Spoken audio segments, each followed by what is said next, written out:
Now to the latest in a high-profile case that has gripped the nation. A Manhattan federal judge ruled prosecutors cannot pursue the death penalty against 27-year-old Luigi Mangione, the man accused of assassinating United Healthcare CEO Brian Thompson in 2024. The judge dismissed 2 federal charges after finding that they failed to meet the legal threshold for a crime of violence. You heard that right, leaving life imprisonment as the maximum remaining penalty. Now, this trial moves forward as both federal and state prosecutors prepare for a courtroom showdown. It is the first story that we'll cover in this weekend's Investigation Nation, where we take a deep dive into the nation's most gripping crime stories. Here to discuss it all is criminal defense attorney Mark Geragos. Mark is the host of 2 popular podcasts. He's very busy, Reasonable Doubt and 2 Angry Men. Mark, good to see you. Thanks for being here today. Thank you. Okay, so, I mean, this was a surprise to many that the death penalty was thrown out in the Mangione case. Was it a surprise to you? No, it really wasn't. I think you saw that at least in the state court so far, they've had tremendous success in having judges kind of call timeout or put a halt to prosecutorial overreach. This federal judge did the same thing here in the federal prosecution. And frankly, the fact that this federal prosecution is going first, I think is going to end up bedeviling the state prosecutors. You know, jury selection in the federal case doesn't begin until September. So as we take a look at the court calendar, what happens with this case between now and then? How do you think his attorney, Mark Agnifilo, will adjust strategy with this new ruling?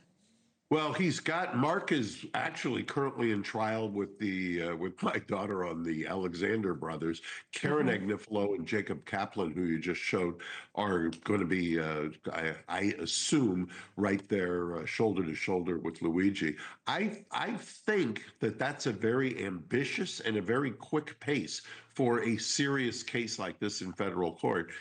To get to trial. But I think one of the reasons I mentioned that this might bedevil the state is there's always going to be a double jeopardy argument. So if he is either acquitted or there is a hung jury, potentially that's going to have an impact on the state case. Right. I'm sorry. Yeah, the Agnifilos have been very busy this year between Diddy and Luigi. It's been a very busy time. Now to the case of the Virginia man on trial in a double murder plot. This was a really wild story. Prosecutors say this former IRS agent, Brendan Banfield, had an affair with his family's au pair and then devised this elaborate plan to lure a stranger to his home, kill his wife, Christine, and then frame that man for the crime. The au pair testified that Banfield wanted to, quote, get rid of his wife and build a new life with her, allegations that Banfield calls absolutely crazy. So we've been following this all week long. What stands out to you the most about the evidence and the prosecution's claim that Banfield created that elaborate plan to lure a stranger into his home? I mean, it's wild to watch. And he took the stand, which was really wild because we don't often see a defendant take the stand in his own defense. Yeah, I think when a defendant takes the stand, as long as they can weather the storm, I mean, it's one of the toughest decisions there is for a defense lawyer, and ultimately it's the defendant's decision. But he took the stand and acquitted himself, I think, fairly well. So I'm interested to see. Yeah, I mean, he definitely stuck to his story. I was watching him on the stand, and he really went through frame by frame. This is the body cam footage that jurors saw this week.